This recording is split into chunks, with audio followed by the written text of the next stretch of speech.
though. Out of all of these wide receivers we've talked about, who's the single greatest receiver? I'm taking Justin Jefferson. Right this second over Julio Jones. Yeah. Prime Julio. Not Prime he will be Julio. later or projection, but if they I'm stop playing taking football. Justin Jefferson Over Prime Julio? Yeah. You're I don't know lunatic. about that.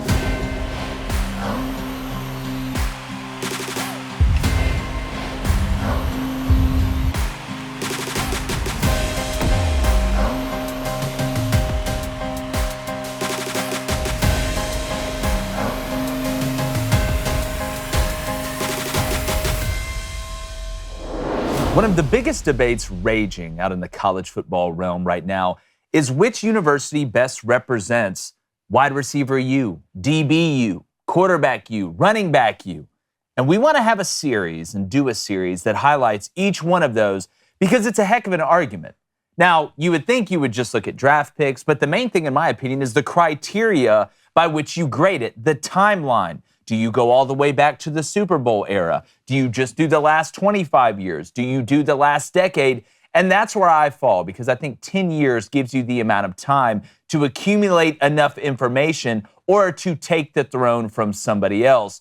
And there's a lot of teams that are in the mix, but really three kind of level themselves up to the surface, and that's LSU, that's Ohio State, and Alabama. But there may be a couple more, and we're going to get to those. But for me, guys, I go for the last 10 years, the last decade, and one of the biggest arguments is, well, do you count only what they do in college and then where they get drafted, or do you count what they do in college and then what they do in the NFL as well as draft position? I like to put it all together. Mm-hmm. So I'm going to use the criteria to go back just 10 years, and we have a graphic here for LSU, Ohio State, and Alabama where it shows in the last decade who has been picked and where they've been picked. And I do think you can make a solid argument for all three, and even a couple more, which we're going to get to. But I've got to stand on business for LSU. I know Standing Ohio on State. I'm You're standing on it. I'm 10 toes for the boys from Baton Rouge because they got everything. I mean, you look in just in the last 10 years alone. That's what 1, 2, 3, 4, 5, 6, 7, 8, 9. 10 guys List them off. drafted at the wide receiver position. So you've got Malik Neighbors, first rounder. Brian Thomas Jr., first rounder. Jamar Chase, first rounder. Justin Jefferson, first rounder. Terrace Marshall, second round. DJ Shark, second round. And then you go to the later rounds with Keyshawn Boutte, Racy McMath, Russell Gage, and then Malachi Dupree. And that doesn't include who? Well, You're Odell 1 year Beckham off Jr. from one year off from Odell Beckham Jr., but I'm only going Who was the 10. best wide receiver in the NFL at one point. For sure, and has one of the most iconic catches of all time. But guys, when you look at what these players did in college at LSU, all of them were dogs. All of them. A lot of them played together. But then where they get drafted, the amount of first-round picks, and look where they got picked in the first round, and then what they're doing in the league. Right now, if I were to put this graph up and we were to have a draft, we were to draft wide receivers, I could make a case that Malik Neighbors, Jamar Chase, and Justin Jefferson could be the top three guys picked in that order. Not that the other guys haven't been fantastic, but what LSU has done in the last decade at the wide receiver position to me makes them right now still. And Brian Thomas Jr. is going to be a baller too. We saw what he did last year. Malik Neighbors obviously a freak. At the end of the day, to me, LSU is wide receiver U still, even though Ohio State and Bama are very impressive. Cone. Well, I agree with you that the criteria is what's most important to get settled on business here so that we can actually come to some sort of conclusion. If you want to just talk about NFL, top-end, superstar NFL success, who in the world could argue against your LSU pick? Because when you talk about Jamar Chase and Justin Jefferson, both of them were on a national championship winning team that went undefeated, so you know they handled their business in college. But both those guys are battling it out right now to see who's the best wide receiver in the NFL. Only a few years later, Malik Neighbors and Brian Thomas Jr. are on the exact same team who helped Jaden Daniels win the Heisman Trophy, and I don't think they're that far off so far how they've performed in their rookie years to being able to take that superstar step.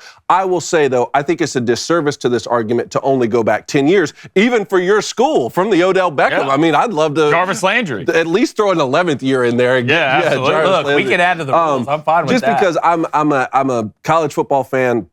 and I love to study the sport holistically. At the same time, to me, you can't just have some success at a position in the 60s, 70s, and 80s and still claim to be wide receiver U or DB U or running back U.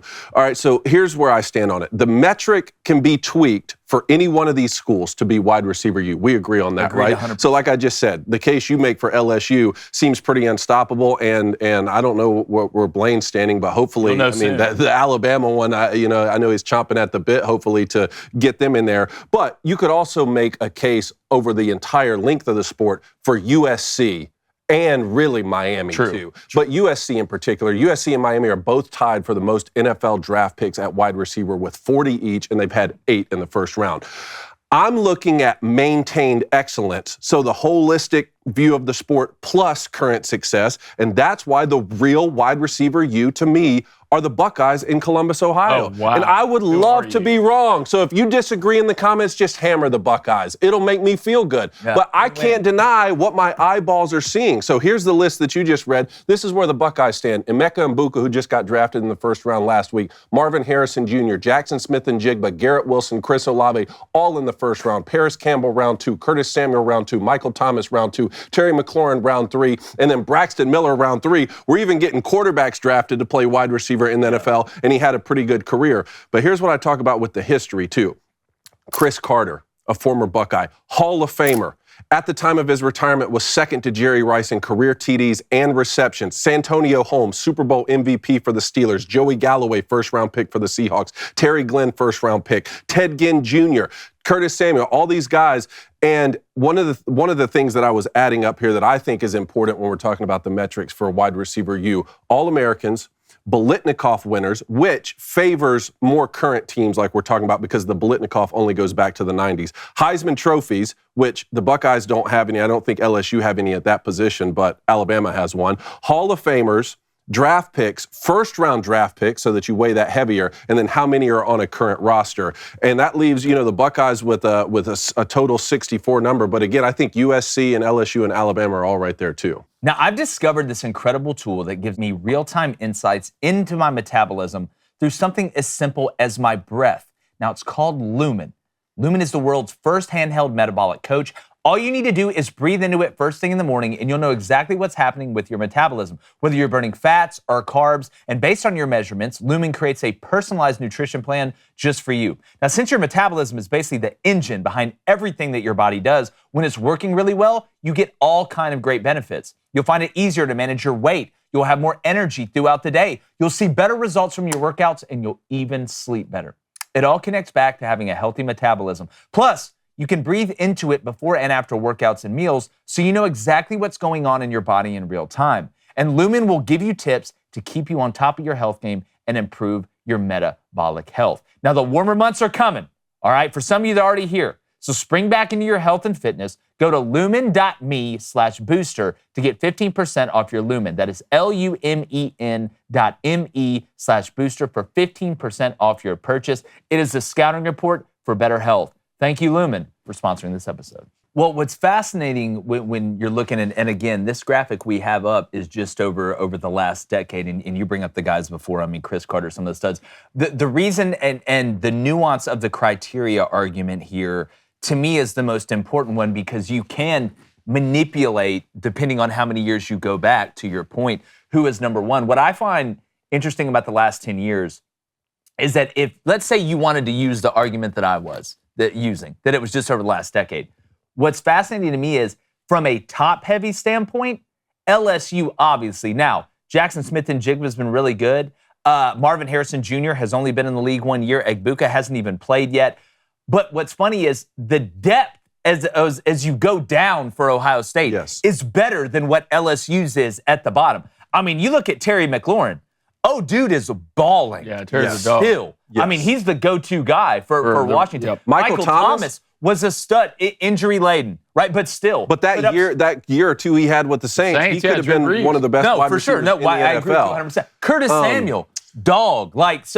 Even if you were to make Garrett Wilson, we know he's a good player. I know he's bounced around. Chris Olave with the Saints. The depth argument, I think, may go to Ohio State, but the elite argument goes to LSU. And the reason I use 10 years, and I totally understand, Cone, why you went back, and I get that. The reason I use 10 years is because I feel like if we went all the way back, it would be hard for anybody to ever overtake who that wide receiver U team was. You see what I'm saying? As opposed to like the mantle getting passed or the ability to pass the mantle every 10 years. But if we went back to when the Super Bowl era started, I'm with you, man. I'm with you. Well, I know USC fans are out there too, and Miami. You can make a really great case for both of those teams. If I only took 10 years like you did, I would trade the Buckeyes' great depth that they have right there for LSU's star power. Just because Justin Jefferson, Jamar Chase are that elite, and I think Malik Neighbors and Brian Thomas Jr. may be that elite too. But the depth you're talking about, and maybe it's just because every November I have to sit down and watch Michigan play these guys when it matters most. Look at Emeka Mbuka. Was never the number one wide receiver on that Buckeye team. He was never even the number 2 wide receiver. Yeah. He's a first-round draft pick and just won a national championship. That's how much depth they've had year in and year out. It's truly incredible. And it's not going anywhere. Jeremiah Smith, he can't even get drafted next year, guys. Which is Can we make an exception? Here's what's crazy. Jeremiah Smith would have gone ahead of Emeka Mbuka. No doubt. Absolutely. If he could have gotten drafted this year, I think Jeremiah Smith would have gone ahead. If Jeremiah Smith can go into the draft this upcoming year, would he go first? I don't think he'd go first. I think he'd go top 5. Maybe. Depends on which quarterback has a great year and who really, really needs a quarterback. But I heard he's going to Maurice Claret this thing, and he's good. That's just what national championship as a freshman. He's just going to get ready for the NFL. Well, I do want to say quickly, Wayne, before you say your piece. Okay.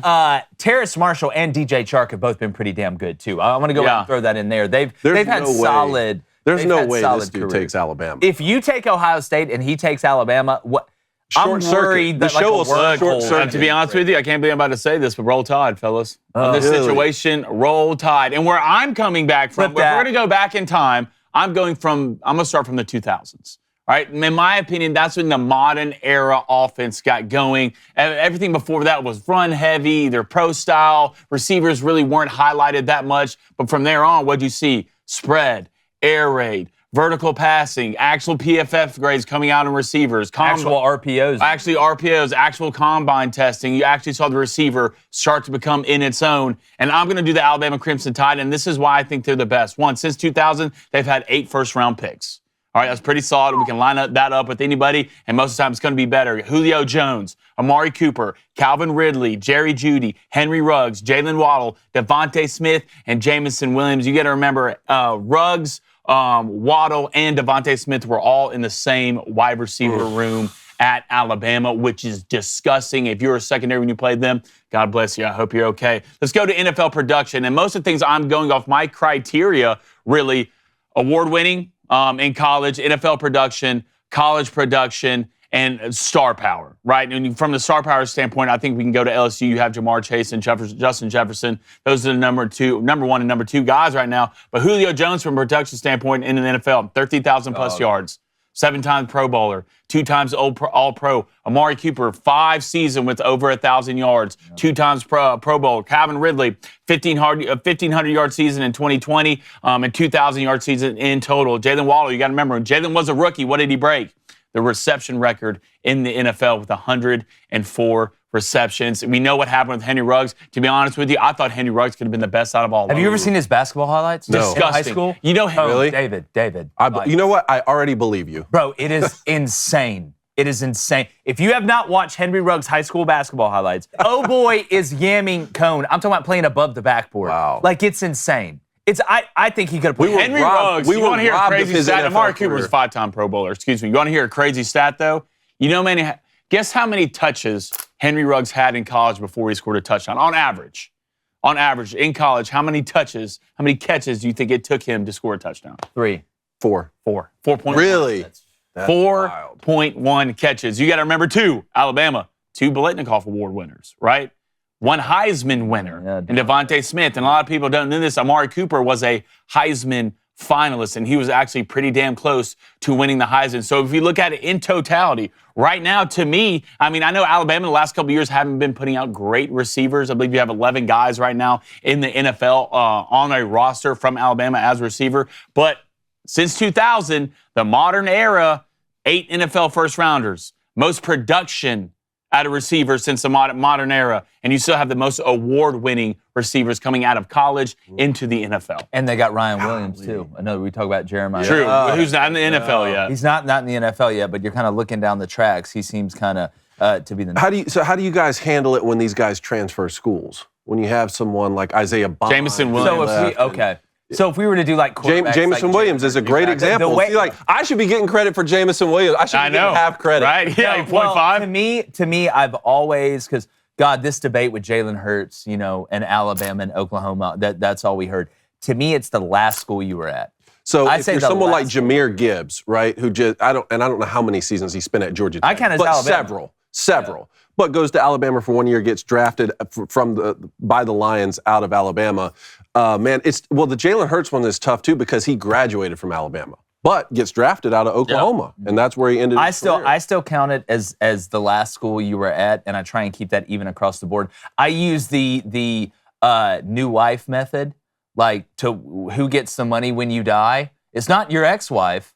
Right? You probably already paid her. You could leave it to her. All right. I mean, you could, but it's your second wife or your third wife. Or so you got anything past that? That's a lot of wives. You could even be fifth. Yeah, that's what I'm saying. Like the last one, when you die, that's who's getting the money. So that's where it's like, where do you count Quinn Ewers going? You gotta say Texas, right? Oh, yeah. Sure. I mean, that was like he didn't even get his jersey dirty. Well, some people use the caveat that you used. Oh, well, he graduated from here because we've had the grad transfer for a long time in college football, but to me, it is the place that you get drafted out of. When they go up there and they draft you and they say, we are choosing with whatever pick Jalen Hurts from Oklahoma, right? Not Jalen Hurts from the University of Alabama. That's what I got. So the Quinn Ewers one and Joe Burrow, it's like, look, man, like Joe Burrow was a Heisman Trophy If Ohio State wanted to, they could do the funniest thing ever and just claim those guys. Yeah, well, that's hard. That's hard to do. Jalen Hurts won a national championship at Alabama and graduated from there. So I guess my question to you is, what if you transfer out,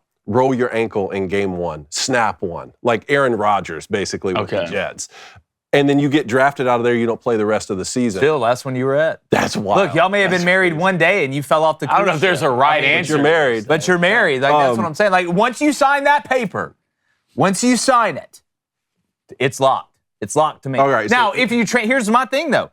And we've seen this. If you're at a school, then you transfer to another school, and then you transfer back to your original school, and that's where you get drafted out of, or that's where you leave and sign as a free agent.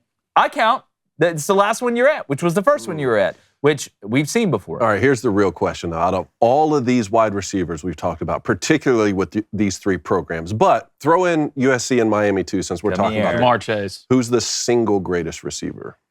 Oh. Like if they stop playing right now, Julio Jones. This list, it's got to be Julio, right? Julio Jones. I don't know. Not projecting where I'm Justin Jefferson. Right this second? Right this second over Julio Jones. Yeah. Prime Julio. Not he Prime will be Julio. greater or projection, but if they stop playing taking football. Justin Jefferson over Prime Julio? Yeah. You're I don't know about that, man. Why is that so crazy? Julio at his greatest moment ever. Justin Jefferson, look at what Justin Jefferson's doing. I can make an argument for Jamar Chase, too. Are you kidding? I get it. Like, I don't think that's that crazy. Why do you think that's You that need to go crazy? watch some Prime Julio highlights. I feel like maybe it needs to get Hey, put buddy, back in your brain. There's only one person sitting here who played against Julio Jones. And that's what scares me the most. I that you played should against that work Julio out? Jones. I watched that freak up I heard close. he was pretty good. Jamboree Yeah, game. his head was bigger than my leg. Jamboree game, does it count? Oh, yeah. I He was out there and played. So Urban Meyer was out there. Nick Saban was out there. It counted. I have to say, I directed him in the Atlanta Falcons run-out video in 2016, the year they made it to the Super Bowl, the last year in the Georgia Dome, and he was quite discourteous to me. That's why I didn't pick Alabama on this list. Oh, it was personal. Yeah, he didn't get a haircut that day or something. I don't know. Look, I haven't don't forgotten. think that's that crazy of a take. He's got almost 15,000. What about Chris Carter? What's Justin at right now? Yardage-wise? Yeah, let's look at Justin's yardage right now. And Julio, what, 13 seasons? More than that, right? Was it more than 13? God, I feel like I was right on that. All right, while I looked that up, I will say, I mean, to put a bow on this, 8 first-rounders, 35,000 plus NFL yards, one of the most decorated receiver rooms ever, a Heisman winner, the only program with multiple Biletnikoff winners in 6-year span. All right, so 5 years for Justin Jefferson with the Vikings, 7,432 receiving yards, 40 touchdowns. How much did Julio end up with? Julio had 1,400 career yards. 1,400 in 13 seasons. 14,000 career yards, 7 Pro Bowls, 7 1,000-yard seasons. Okay. All right. So, and that was in 13 seasons. So right now, Justin Jefferson's going to catch him with 3 years to work with. I'm taking Justin. And I guarantee Julio has less targets. Fewer, yeah. It's the game is changing so rapidly. Yeah. With the especially with the Vikings. Yeah, exactly. But I mean, that's not an excuse for how great all these guys are. It's just, well, we want to know in the comments who is really wide receiver you, and throw us your criteria in there because I want to see kind of how people compare. We appreciate you. Make sure you hit that like button, hit that subscribe button, and like the chances of me not taking Justin Jefferson first in this, we're going.